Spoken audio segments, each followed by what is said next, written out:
കഴിഞ്ഞിട്ടുള്ള മൂന്നാമത്തെ ദിവസം. അപ്പം നമ്മുടെ ഫാമിലിയിലുള്ള എൻ്റെ ഫാമിലിയിൽ എല്ലാവരും കൂടി ഒരു ചെറിയൊരു ഫംഗ്ഷൻ എല്ലാവർക്കും കൂടി മറ്റേ വിരുന്ന് പോലെ എല്ലാവരുടെയും വീട്ടിൽ പോയിട്ട് ചെയ്യാൻ പറ്റാത്തത് കൊണ്ട് അവർ ഇങ്ങനെ എല്ലാവരും കൂടി ഒരുമിച്ച് ഒരു പരിപാടി മാത്രമായിട്ട് നടത്താം. അപ്പം നമ്മൾ ഇന്ന് അങ്ങോട്ട് പോയിക്കൊണ്ടിരിക്കാം. 5:30 അവിടെ എത്തണം എന്ന് പറഞ്ഞത്. ഇപ്പം തന്നെ 6 മണിയായ സമയം. പിന്നെ ഇതിൻ്റെ താലി മാറ്റിയിട്ടില്ല.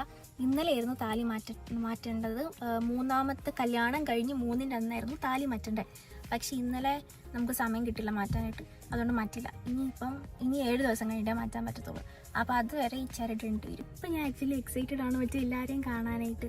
ഞാൻ സാധാരണ മാറി നിൽക്കാറില്ല വീട്ടിൽ നിന്ന്. 22 വർഷമായിട്ട് ഞാൻ ഇതുവരെ എൻ്റെ റിലേറ്റീവ്സിൻ്റെ വീട്ടിൽ പോലും ഞാൻ മാറി നിന്നിട്ടില്ല. ആകെ മാറി നിന്നിട്ടുള്ളത് ഡിഗ്രിയിൽ ലാസ്റ്റ് ഇയർ ഇൻറ്റേൺഷിപ്പിന് മാത്രമേ ഉള്ളൂ 1 മന്ത്. ഞാൻ മാറി നിൽക്കാറേ ഇല്ലായിരുന്നു. അപ്പോൾ ഇങ്ങനെ മാറി നിന്നിട്ട് 2-3 ദിവസം ആയോളെങ്കിലും ഇപ്പം എല്ലാവരും കാണാൻ പോകുമ്പോൾ ഞാൻ ഭയങ്കര എക്സൈറ്റഡ് ആയിട്ടിരിക്കുകയാണ് എല്ലാവരും കാണാനായിട്ട്.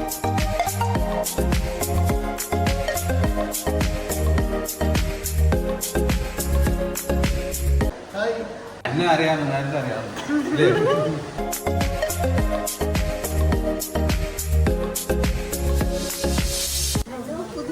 ഓ ഹലോ, ഇവരെ ഞാൻ എവിടെയോ. നിങ്ങളൊക്കെ എവിടെ പോയി വിളിച്ചിരുന്നു? ഇവരൊക്കെ എന്റെ ഫ്രണ്ട്സ്.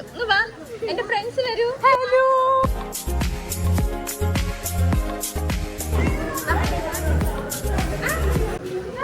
അടി കിട്ടും, നാണം കെടും.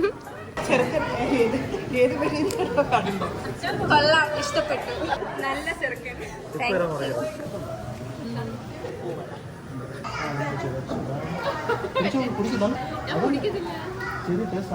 എടാ ടുട്ടു, എന്താ നീ കല്യാണത്തിന് 2000 എഴുതിക്കാന്ന് പറഞ്ഞായിരുന്നു. ടുട്ടു എഴുതിച്ചായിരുന്നു എന്റെ പേരില്. പൈസ ഇപ്പൊ എങ്ങനെ തന്നേക്ക്. എന്റെ കല്യാണത്തിന് എന്റെ പേര് 2000 എഴുതിക്കാന്ന് പറഞ്ഞായിരുന്നു ടുട്ടു. എനിക്ക് എഴുതിച്ചില്ല കേട്ടോ.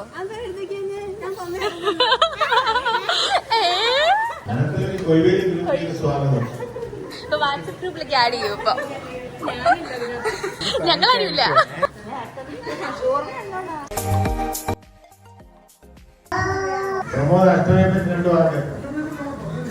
അഷ്ടമിയെ കുറിച്ച് പറയുമ്പോൾ അഷ്ടമി വളരെ സ്മാർട്ടായ ഇന്റലിജന്റ് ആയ കുട്ടിയാണ്. എന്നെ കുറിച്ചുള്ളൊരു മെമ്മറി എനിക്ക് ഓർമ്മയുള്ളത് അഷ്ടമിക്ക് പനിയായപ്പോ ഹോസ്പിറ്റലിൽ കൊണ്ടുവന്നു.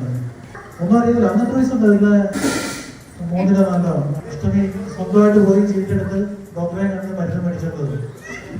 പ്രമോദനെ ഞെട്ടിച്ച്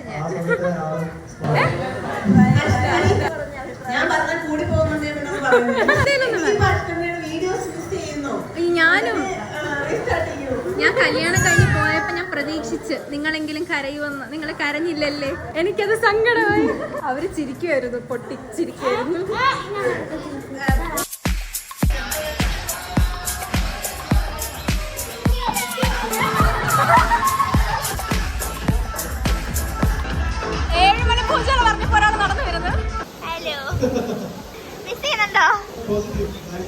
എനിക്കൊരു കൊച്ചാവുമ്പോഴേക്കും ഞാൻ കല്യാണത്തിന്റെ വീഡിയോ ഇടുന്നതായിരിക്കും. എനിക്കൊരു പ്രശ്നം കേട്ടപ്പോഴേക്കും അങ്കുവിന്റെ വായ അങ്ങ് തുറന്നങ്ങ്. ഇതെന്തോ കിട്ടും നിനക്ക് വായൊക്കെ പൊളിച്ചിരിക്കുന്നത്. അയ്യോ ചേച്ചി, ചേച്ചിയുടെ കഴുത്തിൽ ഇട്ടതാണൊന്നും ഇല്ലായിരുന്നല്ലോ ചേച്ചി.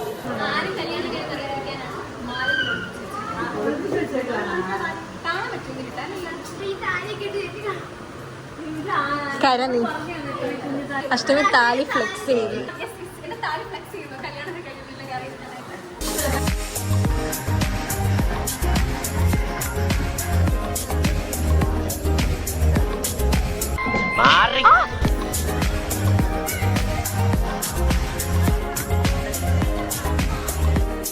ഏയ് ശാന്തി, നീ എന്താ ഇവിടെ നിൽക്കുന്നേ?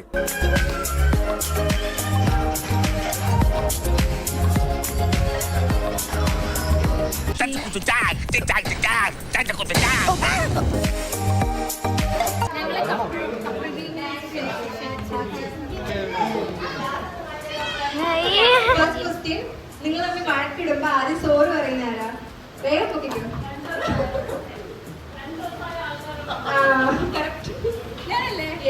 ആരാ ഏറ്റവും കൂടുതൽ റൊമാൻറ്റിക്?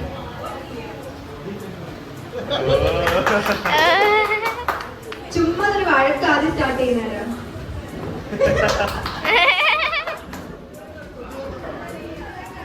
ജലസ് അല്ലെങ്കിൽ പോസിറ്റീവ് ആരാ?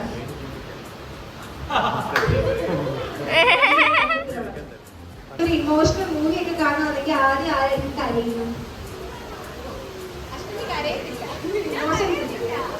ആരാ ആദ്യം ഐ ലവ് യു പറഞ്ഞു?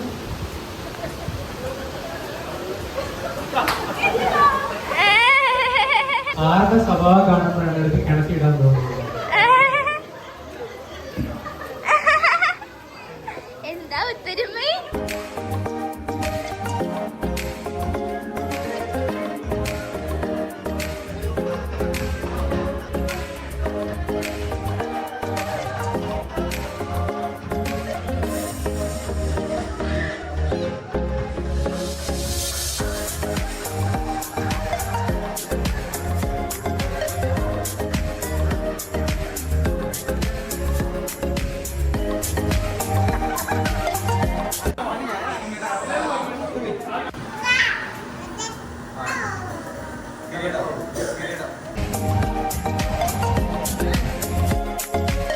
പഞ്ച് പറയുന്ന കേട്ടോ, അന്നച്ചേട്ടൻ പറയുന്ന കെട്ടുന്നതിന് മുമ്പ് ഒന്ന് പറയായിരുന്നു വീട്ടുകാർക്കെല്ലാം ഭ്രാന്താണെന്ന്. കിട്ടു എന്തുവാ? ഞാൻ റൈച്ചാ, നമ്മള് സെയിം ആണോ?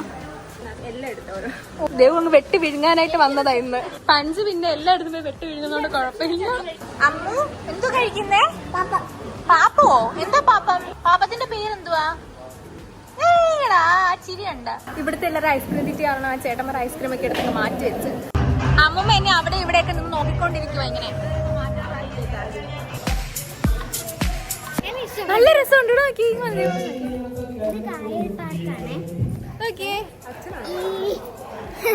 നല്ല രസമില്ലേ? പ്രശ്നം പിന്നെ മീൻ പിടിക്കാൻ പോവാണ്. നേരത്തെ ഇവിടെ മീൻ പിടിക്കാൻ ശ്രമം നടത്തിയ പക്ഷെ മാത്രമേ പനി പിടിക്കും. മഴ നനഞ്ഞിട്ട് തലയിൽ കൈ വെച്ചോ? മഴ തലയിൽ കൈ വെച്ചോ? അയ്യോടാ, അതാണ് അമ്മയ്ക്ക് മഴ കൊള്ളാതിരിക്കാൻ തലയിൽ പിടിക്കുന്ന മോള്. മഴ എന്റെ തലയിൽ ഒരു കൈ, അമ്മയുടെ തലയിൽ ഒരു കൈ, രണ്ട് കൈയിലേ ഉള്ളു എനിക്ക്. പറഞ്ഞോ ടാറ്റാ.